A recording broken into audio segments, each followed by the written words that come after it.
नमस्कार दोस्तों, मैं आपका दोस्त राकेश और आज हूँ मैं उज्जैनी स्थित जंतर मंतर पर यानी कि सौर वेधशाला में।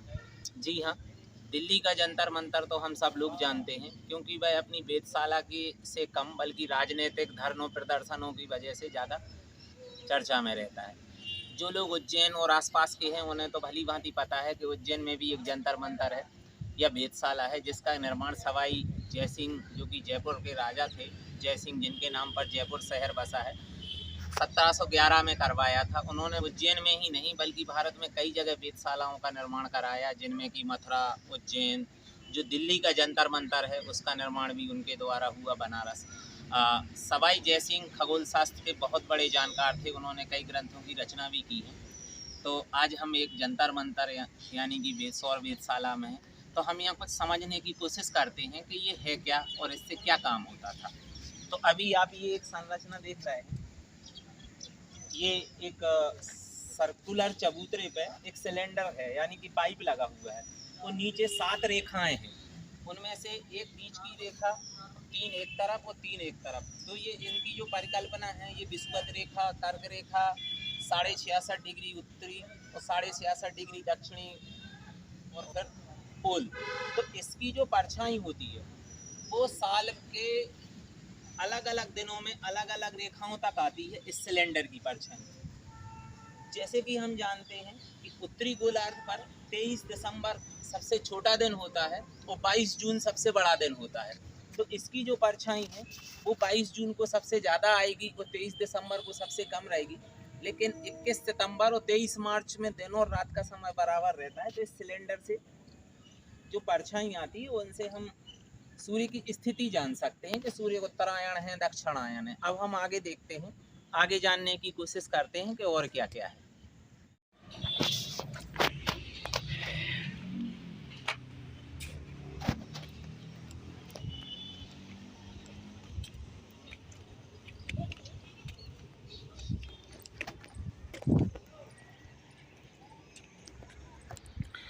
ऊपर से ये वेधशाला ऐसी दिखाई देती है जिसमें कि पृथ्वी के दोनों गोलार्ध हैं, उत्तरी गोलार्ध और दक्षिणी गोलार्ध। तो साल में जैसे हम लोगों को पता है कि सूर्य की किरणें 6 महीने उत्तरी गोलार्ध पर रहती हैं यानी कि कर्क रेखा पर सीधी पड़ती हैं और 6 महीने दक्षिणी गोलार्ध पर। तो इन सीढ़ियों की जो ऊंचाई है वो भी अलग अलग है, शायद ये सौर गणना के हिसाब से बनाई गई होंगी। और ये एक संरचना है जो एक गोलार्ध को दिखाती है।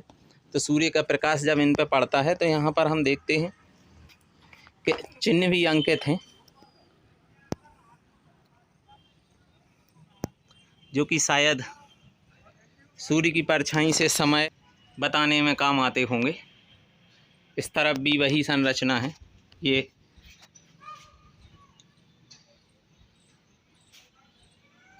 दूसरा गोलार्ध है। यहाँ पर ये छाया समय दिया है कि किस महीने में किस दिन कितने बजकर कितने मिनट पे सूर्योदय और सूर्यास्त होगा। नुमा संरचना है, इसमें ये बताया गया है कि बीच की ये स्थिति है। इसमें जब हम ऊपर जाके देखते हैं तो ध्रुव तारा की स्थिति ज्ञात होती है और 2 दिशाएं हैं, उत्तरी गोलार्ध और दक्षिणी गोलार्ध। तो इससे 6 माह जो होती है वो उत्तरी गोलार्ध पर परछाई आती है, वो 6 माह दक्षिणी गोलार्ध पर। इसमें ये बताने की कोशिश की गई है। और इन सीढ़ियों पर भी साल के जो अलग अलग दिन हैं, इन पे जो साल के अलग अलग दिन हैं, तो अलग अलग दिन और तिथि के हिसाब से, तारीख के हिसाब से परछाई आती है। आधा गोलार्ध इस तरफ है, तो इसकी जो सीढ़ियां हैं, ये जो संरचना है, उत्तरार्ध यानी कि उत्तरी गोलार्ध में होगा तो अलग परछाई आएगी सूर्य की। और जब सूर्य दक्षिणी गोलार्ध में आएगा तो अलग परछाई आएगी। तो इस पर हम ये इसमें माप चिन्ह बने हुए हैं। तो सूर्य की परछाई के हिसाब से हम तिथि ज्ञात कर सकते हैं और सूर्य की स्थिति ज्ञात कर सकते हैं। इसे नदी वलय यंत्र कहते हैं। यहाँ दोनों वलय हमें साफ दिखाई दे रहे हैं, उत्तरी और दक्षिणी। और बीच में जो ये सीढ़ियाँ हैं इनसे ध्रुव तारे की स्थिति जानी जाती है। अब हम अंदर देखते हैं। अंदर दिगस यंत्र है।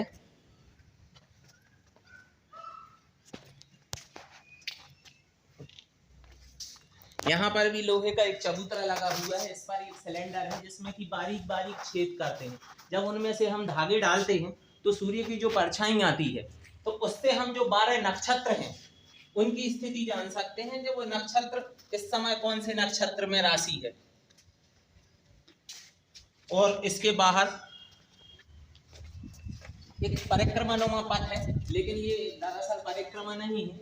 यहाँ पर भी जब आप देखेंगे तो ये इसमें भी अंकन है जिसके द्वारा हम सूर्य की परछाई के द्वारा उसकी स्थिति और जो लोकल समय है उसको ज्ञात कर सकते हैं। यह एक भित्ति यंत्र है। यहाँ पे 2 रेखाएं हैं जो कि वक्राकार हैं और एक दूसरे को काट रही हैं। तो ये उत्तरी और दक्षिणी जो गोलार्ध हैं उनको मिलाने का पॉइंट है।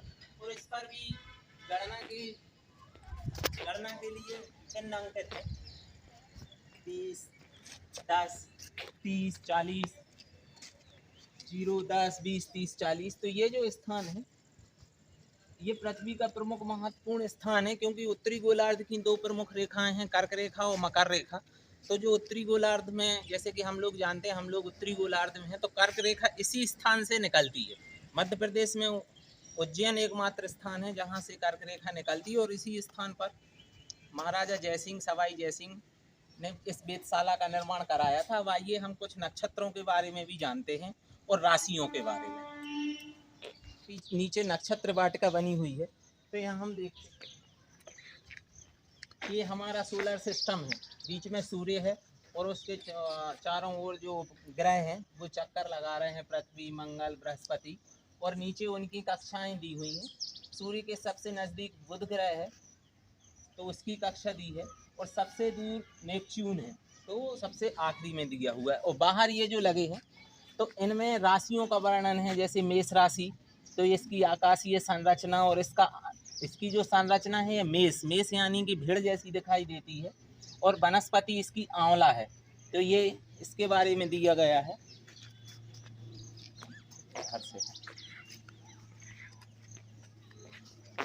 मेष राशि के बाद वृषभ राशि जिसको टॉरस कहते हैं, उसका आकार, आकाशीय संरचना, वनस्पति जामुन है। कर्क राशि जिसको कि कैंसर कहते हैं। और जितने भी जो नक्षत्र हैं उनके बारे में आउटर सर्कल में दिया है। जैसे ये मघा नक्षत्र है जो कि बारिश सबसे ज़्यादा इसी नक्षत्र में होती है। पूर्वा फाल्गुनी नक्षत्र, उत्तरा फाल्गुनी। तो ये नक्षत्र के अंदर राशि। यहाँ पर एक्यूप्रेशर के कुछ पॉइंट्स के बारे में बताया गया है कि हाथ की उंगलियों में किस पॉइंट्स पर प्रेशर डालने से कौन से भाग पर असर पड़ता है, और पाँव में। तो ये एक्यूप्रेशर का पॉइंट है। तो इस निम्न दाब, मध्यम दाब, उच्च दाब आदि बनाए गए हैं कि किस प्रकार का दाब देना है हमें। ये सौर परिवार के ग्रहों की जानकारी है। इसमें मुख्यतः 5 चीज़ें हैं। एक तो एक ग्रह का दिन कितने घंटे का होता है, दूसरा ग्रह की जो आकाश गंगा की परिक्रमा है वो कितने दिन की होती है, ग्रह का व्यास कितने किलोमीटर का है, उसके उपग्रह कितने हैं, सूर्य से दूरी उस ग्रह की कितनी है, और कक्षीय झुकान यानी कि वो एक्सेस पर कितना झुका हुआ है। तो हम देखते हैं जैसे पृथ्वी एक दिन 23 घंटे 56 मिनट और 4 सेकंड का होता है, जो कि हम जानते हैं लगभग 24 घंटे होते हैं। यही टाइम बढ़ के लीप ईयर बनाता है 4 साल में 24 घंटे, तो फरवरी 29 दिन की होती है। व्यास इसका 12,760 किलोमीटर है। इसका एक उपग्रह है जिसे हम चंद्रमा कहते हैं। सूर्य से दूरी हम सबको पता है 15 करोड़ किलोमीटर है। और कक्षीय झुकाव पृथ्वी की कक्षा में इसका कोई नहीं है, जबकि मंगल, गुरु इन सब का है। अब आइए हम एक चीज़ और देखते हैं। ये एक चार्ट दिया हुआ है, तो इसमें पूरी 12 इस तरफ 12 राशियों के बारे में बताया गया है, और इस तरफ जो 27 नक्षत्र हैं उनके बारे में बताया गया है। और इससे आप ज्ञात कर सकते हैं कि कौन सा नक्षत्र चल रहा है, चित्रा, विशाखा, रेवती, अश्विनी, और कौन सी राशि है।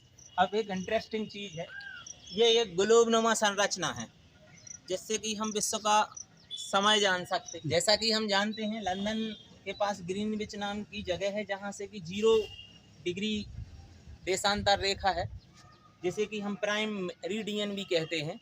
ग्रीनविच मीन टाइम जहाँ से शुरू होता है, और पूर्व दिशा में अक्षांश रेखाएं तो उत्तरी और दक्षिणी गोलार्ध को बांटती हैं, लेकिन जो देशांतर रेखाएं हैं वो पूर्वी गोलार्ध और पश्चिमी गोलार्ध को बांटती हैं। तो इनकी संख्या 180 पूर्वी गोलार्ध में है और 180 पश्चिमी गोलार्ध में है।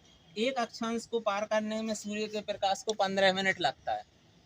तो इसीलिए कलकत्ता और मुंबई में जो डिफरेंस है वो लगभग 4 देशांतरों का है।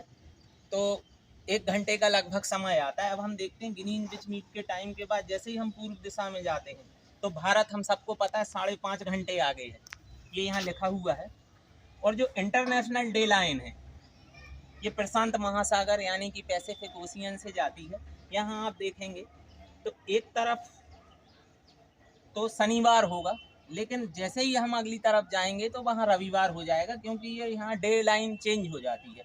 लेकिन कुछ देश ऐसे हैं जो प्लस 14 घंटे तक भी हैं तो ये पूर्वी प्रशांत महासागर में, लेकिन ये टाइम पश्चिमी गोलार्ध का ही फॉलो करते हैं। और जब हम यहाँ आकर देखते हैं तो ये इस पर AM और PM लिखा हुआ है 12 नून, तो 1 2 3 PM, और ऐसे जब हम घूम के आएंगे तो 12 नून तक आ जाएगा। ये पीछे इधर 12 AM, ये पूरी 24 घंटे की घड़ी है। ये रेगुलर टाइम जोन है। भारत में तो एक ही टाइम जोन है, लेकिन जो बड़े देश हैं जैसे कि रसिया है तो अकेले रसिया में ही शायद 7 या 8 टाइम जोन है। इसमें नहीं दिया है, लेकिन मैंने ऐसा कहीं पढ़ा था।